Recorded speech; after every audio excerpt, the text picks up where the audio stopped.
Ya, memang kita perlu tahu ya target market yang akan dibidik oleh hotel kita. Kepuasan tamu itu salah satu di KPI kita, Key Performance Indicator ya. Jadi kita ada satu program itu bisa ambil dari semua online travel agent yang besar-besar ya. Jadi itu aplikasinya ada dan itu jadi feedback buat hotel ya, feedback buat hotel untuk melihat apa yang baik dan apa yang masih kurang yang perlu diperbaiki. Dan itu ya real ya, harus melihat review bukan hanya oh terima kasih atau maaf itu, tapi yang paling penting dari review masukan itu adalah follow up selanjutnya. Smart Business. Jumpa lagi bersama dengan saya William Darmawan dalam podcast bisnis Smart FM, dan Anda yang menyaksikan tentunya semangat ya di kesempatan kali ini karena kita akan berbincang mengenai topik-topik yang menginspirasi dan terus memotivasi kita. Dan pada kesempatan kali ini telah hadir di podcast ada Mas Yohanes Wijaya, CEO of Santika Indonesia Hotel and Resort Kompas Gramedia. Halo Mas Yohanes. Halo Mas William. Semangat terus ya. Luar biasa. Apalagi sekarang bisnis hospital itu juga sudah semakin maju ya. Iya. Lepas pandemi kayaknya makin semangat ya Mas. Iya, amin. Betul. Amin. Dan pada kesempatan kali ini kita akan membahas topik tentang raja dalam bisnis hospitality. Wah, ini ada rajanya tentunya. Baik. Nah, ngomongin soal raja dalam bisnis hospitality. Sebelum saya sampai ke sana nih, mungkin seberapa penting kita itu menentukan target market dalam bisnis hospitality. Karena sekarang itu ada Mas, misalnya bisnis atau juga hotel ya gitu ya, yang mungkin dispesifik untuk anak muda gitu ya. Bahkan ada yang sampai 24 jam gitu. Atau yang memang view-nya menjual banget gitu. Nah, ini gimana nih Mas? Iya. Oke. Ya, memang kita perlu tahu ya target market yang akan dibidik oleh hotel kita. Karena kalau istilahnya dalam peperangan tuh, kalau kita tahu target marketnya, itu peluru kita ya itu bisa lebih dipakai dengan tepat, lebih hemat ya. Mana yang dibidik, mana yang ya udahlah enggak mungkin itu istilahnya ad hoc aja ya. Nah, itu market segmennya. Ya pasti kalau hotel overall ada dua ya, business and leisure hotel. Nah, itu dulu yang harus dibedakan. Ada juga yang mix ya, ada yang weekdays-nya itu business, weekend sama hari libur itu leisure ya. Kemudian nah, kita juga bagi segmennya apa yang kita bidik, apakah corporate, government ya, kemudian FIT ya. FIT itu bisa yang datang secara online atau yang walk in. Nah, itu yang di mana? Nah, itu tentu tergantung dari hotel tersebut ya, fasilitas yang ada di hotel tersebut, kemudian juga kue yang ada di area tersebut, di kota tersebut. Karena ini hotel ini agak spesifik. Jadi hotel yang mungkin sama di satu kota kadang dengan hotel yang ini brandnya sama ya, itu market segmennya ya bisa berbeda. Bisa berbeda ya? Bisa berbeda. Walaupun ya. brandnya sama ya? Brandnya sama Okay. ya. Jadi tapi pasti ada benang merahnya gitu ya, ada benang merahnya. Misalnya kalau hotel yang salah satu contoh hotel Santika Premier yang di Medan. Nah, itu karena punya fasilitas meeting room, ballroom yang besar sekali, meeting roomnya banyak, ya pasti akhirnya target MICE itu cukup banyak itu ya. Target MICE itu banyak dan jadi kaitannya itu juga dengan corporate dan government. Nah, tentunya untuk masing-masing market segmen itu kita punya cara pendekatan yang berbeda-beda ya gitu ya. Nah situ terus tadi yang ada benang merahnya, contohnya kalau misalnya Kampi Hotel di Surabaya, nah itu memang lebih ke untuk generasi milenial dan sesudahnya, di mana lifestyle itu jadi penting, eksistensi ya, kalau mau tahu makan di foto ya, upload di Instagram, Kamarnya nanti, divideokan ya, Pak iya, ya. geser sedikit ada sudut yang bagus, foto. Nah ya, upload lagi gitu ya. Nah, Di mana itu tidak terjadi pada generasi 80-an ya, Pak? iya betul. Jadi, Oke, lanjut, Pak. jadi itu,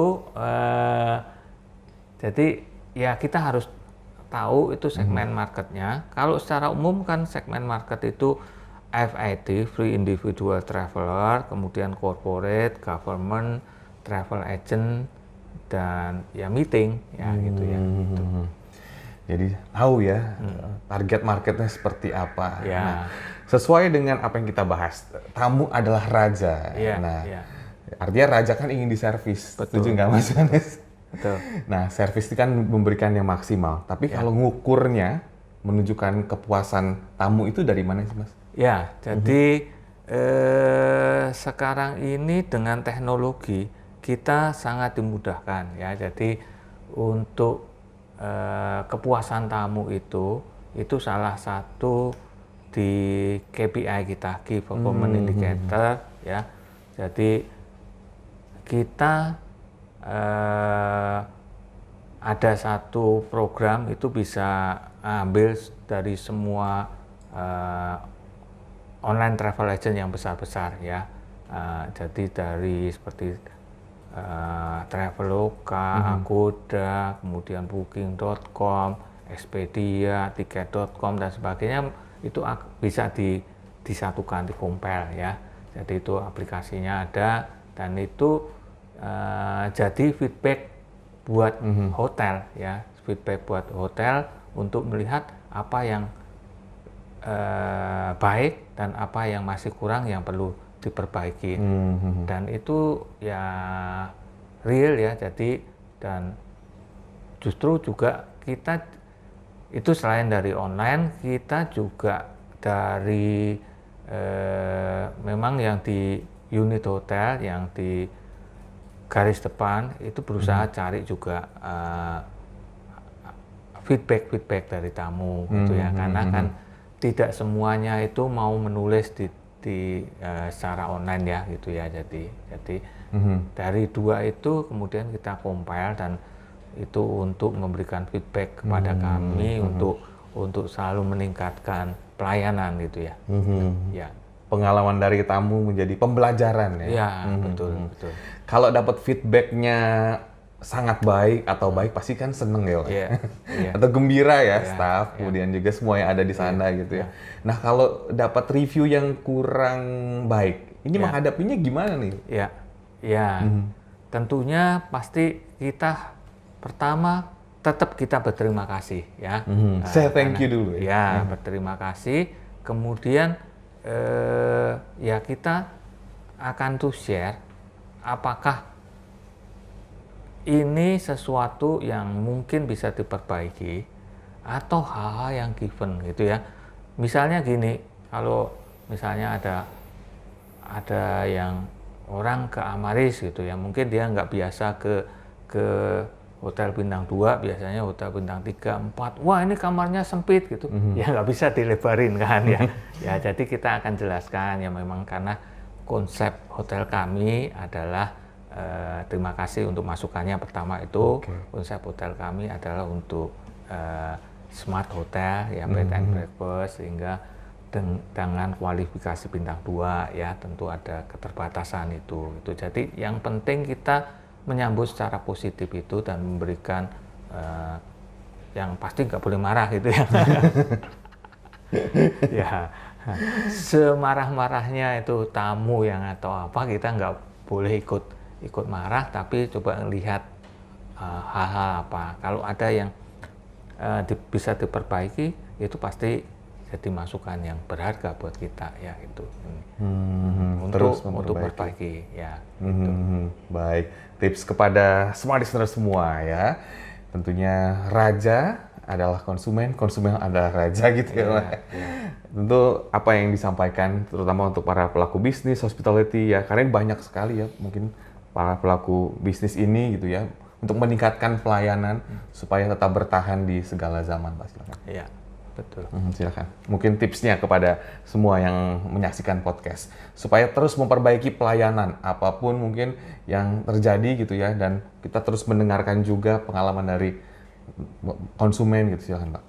Iya, jadi kita harus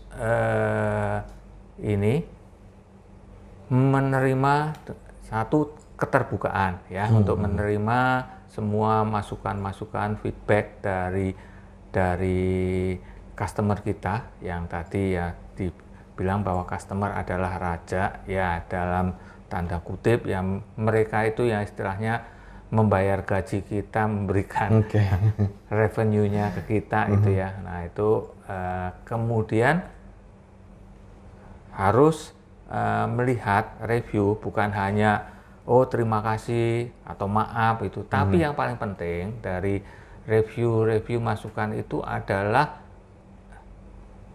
follow up selanjutnya. Follow up ya. Follow up selanjutnya ya.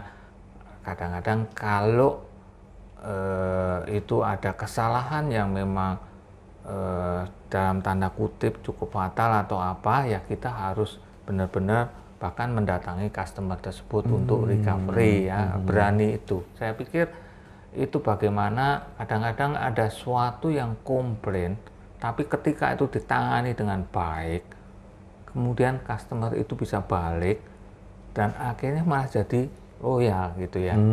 Itu nah itu ya memang harus perlu mau humble, mau punya itikat yang baik, kemudian follow up untuk memperbaiki gitu ya. Jadi ketika itu bisa dilakukan, ya saya yakin sih customer juga ya bisa setia pada kita ya. Nah, itu dan tentunya di dalam memberikan servis ini semua ya kita berterima kasih kalau ada komen baik itu yang positif atau negatif, tapi ya tentunya kita pengennya kan yang bagus. Nah itu bagaimana ya preventifnya ya, bagaimana kita jaga misalnya hal-hal yang basic lah ya, seperti kalau buat kami ya di Santika Indonesia Hotel and Resort itu jadi satu kebersihan, kedua hal-hal yang melekat berhubungan langsung dengan tamu gitu ya, misalnya AC, kemudian air panas, air dingin, itu kan yang benar-benar dirasakan. Kemudian ini linen ya, bedsheet, ini spray, kemudian ya towel. Nah itu hal-hal yang basic ya, makanan gitu ya, itu yang ya harus dijaga sehingga kita dapat review yang bagus. Dan kalaupun ada yang review yang kurang itu buat kita untuk selalu melihat apa yang masih bisa diperbaiki. Ya. Baik, terima kasih banyak atas waktunya dan ilmunya, Mas Yohanes. Sama-sama. Semoga apa yang disampaikan bisa memberikan banyak manfaat untuk Anda semua yang menyaksikan di podcast Smart Business kali ini. Saya William Darmawan, terus ikuti podcast kami. Sampai jumpa. Smart Business. Lead you better.